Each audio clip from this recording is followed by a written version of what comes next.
سید مزمل شاہ نے ہمیں جوائن کیا ہے۔ سید مزمل بتائیے گا، احتجاج کا سلسلہ جاری ہے جب سے الیکشن ہوئے، حکومت سازی ڈیلے ہے، ایسے میں ایک اہم استعفی، اور نہ صرف استعفے کے ساتھ اعتراف جرم، ہاں میں نے جرم کیا ہے مجھے پھانسی چڑھا دو، کیا کہیں گے؟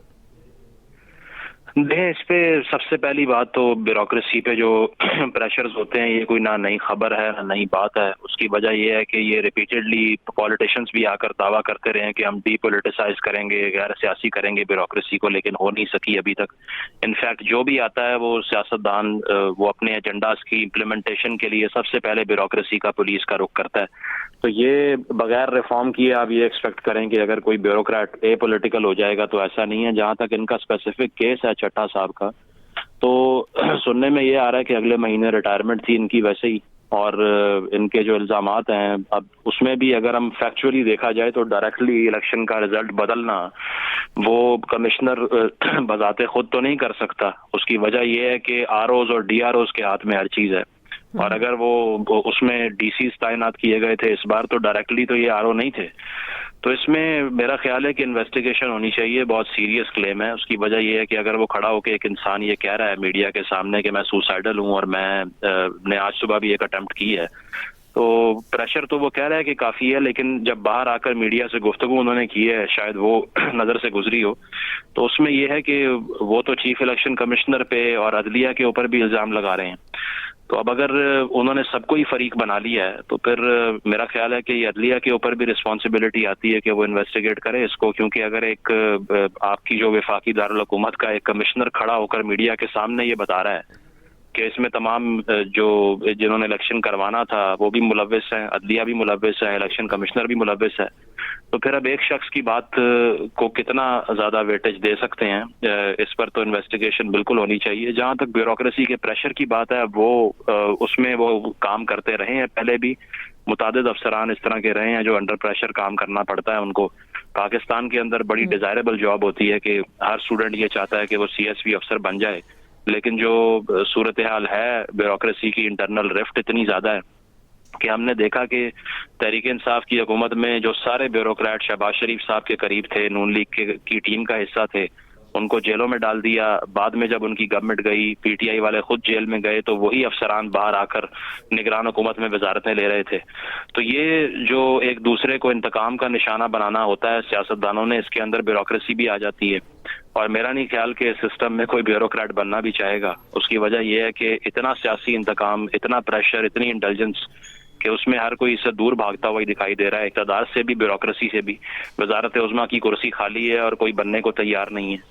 تو یہ سوچنا پڑے گا اس ساری اشرافیہ کو، اسٹیٹس کو کہ ہم نے کیا حشر کر دیا ہے عہدوں کا، منصب کا، کہ ہر کوئی اس سے دور جانے کو تیار ہے، اس پہ بیٹھنے کو تیار نہیں ہے۔ پاور پالیٹکس بھی جو سیاستدان کر رہے ہیں وہ بھی کہہ رہے ہیں کہ وزیر اعظم اپنا نہیں لے کر آنا، آپ اپنا لے آئیے، ہم اپوزیشن میں بیٹھ جائیں گے۔ تو اب صورتحال یہ ہے کہ ہر کوئی یہ چاہتا ہے کہ اپوزیشن ہی بہتر ہے، جو اقتدار کا اور جو ان آئینی اور سیاسی عہدوں کا حشر کر دیا ہے۔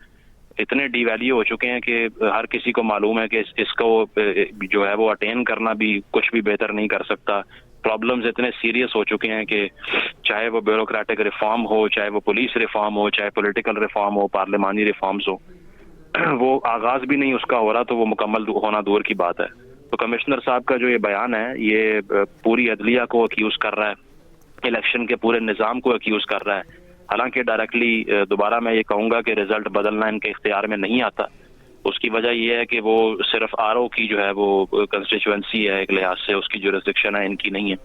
لیکن جو یہ کلیم کر رہے ہیں اب یہ ان سے کروایا جا رہا ہے یا یہ خود کر رہے ہیں، اس کو انویسٹیگیٹ کرنا بہت ضروری ہے، کیونکہ اگر اسلام آباد کا ایک سینئر آفیسر کھڑا ہو کے یہ بات کر رہا ہے تو کریڈیبلٹی مزید آپ کی خراب ہو جائے گی الیکٹورل پروسیس کی۔ کل آپ نے جی ڈی اے کا احتجاج دیکھا کتنا میسو تھا، آج تحریک انصاف نے احتجاج کی کال دے رکھی ہے، اور اسی دوران یہ ہو جانا ان کے بیانیے کو تقویت دے گا کہ دھاندلی زدہ الیکشن ہے، اور اس الیکشن کے اندر جو مینڈیٹ ملا ہے وہ بھی چوری کا مینڈیٹ ہے۔ تو اگر آپ نے کریڈیبلٹی بچانی ہے تو ان چیزوں کو انویسٹیگیٹ کرنا پڑے گا۔ یہ پینڈوراز باکس ہے بہت بڑا جو انہوں نے کھولا ہے، اور بہت سی جماعتیں ایک دوسرے کے خلاف ہی احتجاج کر رہی ہیں۔ اب جے یو آئی فے بھی کہہ رہی ہے الیکشن میں دھاندلی ہوئی، اے این پی بھی کہہ رہی ہے دھاندلی ہوئی، نون لیگ کہہ رہی ہے کہ نواز شریف صاحب کے اگینسٹ دھاندلی کی گئی ہے۔ اس کے علاوہ پیپلز پارٹی بھی یہی کہہ رہی ہے کہ پنجاب کے اندر مختلف سیٹوں پہ ہمیں نہیں آنے دیا گیا۔ تو سارا سسٹم ہی دھاندلی پہ احتجاج کر رہا ہے. تو بینیفیشری کون ہے؟ نون لیگ بینیفیشری ہے؟ پی ٹی آئی یہ کون ہے؟ پی ٹی آئی اگر کہتی ہے کہ ہمیں دیوار سے لگا دیا تو پھر کے پی کے اندر اتنا بڑا مینڈیٹ کس نے دیا ہے ان کو؟ وہاں پر جو ساری نیشنلسٹ جماعتیں تھیں ان کا صفایا کیسے ہو گیا؟ بلوچستان میں احتجاج کیسے ہو رہا ہے؟ یہ چیز ہے کہ اوور آل پورے جو نظام تھا الیکشن کا اس کی کریڈیبلٹی پہ بہت بڑا سوال ہے.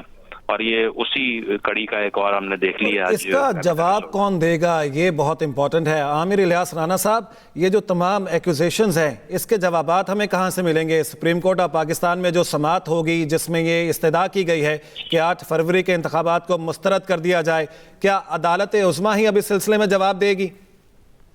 دیکھیں، اب آپ نے پہلے سوال میں بھی پوچھا تھا کہ سوشل میڈیا پہ لوگوں کے جو ریٹرننگ آفیسرز ہیں ان کی تصویریں لگائی گئی ہیں، سب کچھ کیا گیا. اب ان کی ریٹائرمنٹ جو ہے وہ 10 دن کی رہ گئی ہے صرف کمشنر کا. ان کے اوپر میں اگین وہ بات کر رہا ہوں، سوشل میڈیا پہ مختلف الزامات آ رہے ہیں کہ ہاؤسنگ سوسائٹی کے اندر ان کا نام تھا، نہیں تھا.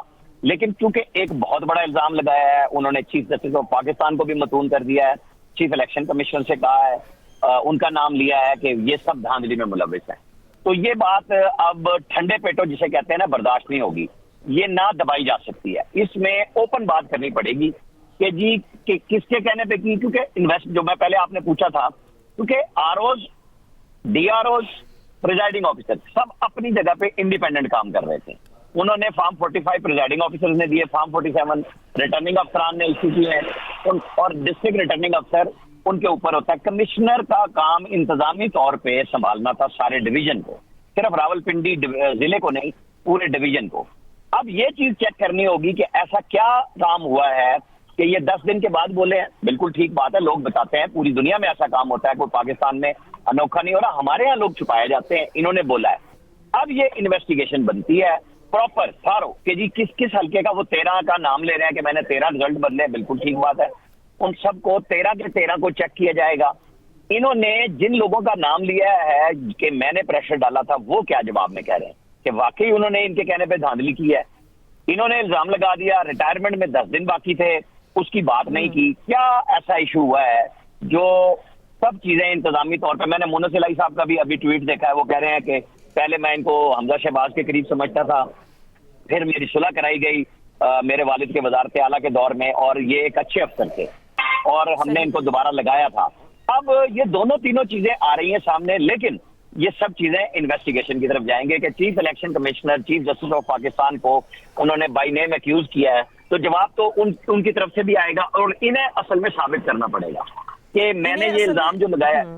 جی بالکل، کیونکہ اصل بات یہی ہے کہ وہ کہہ رہے ہیں کہ میں نے اپنے طور پہ کیا، پھر باہر آ کے وہ کہتے ہیں کہ اس میں سارے انوالو ہیں، اور وہ چلے گئے ہیں چیف جسٹس آف پاکستان تک. اور چیف جسٹس آف پاکستان بالکل آرام سے نہیں بیٹھیں گے، میں یہ بات آپ کو بتا سکتا ہوں، کیونکہ وہ اس قسم کے آدمی نہیں ہے کہ کوئی ان کے اوپر ذات کے اوپر الزام لگائے، جیسے پہلے ہوا تھا کہ ان کی فیملی کے اوپر الزام لگایا گیا تھا اور وہ کٹہرے میں خود بطور جج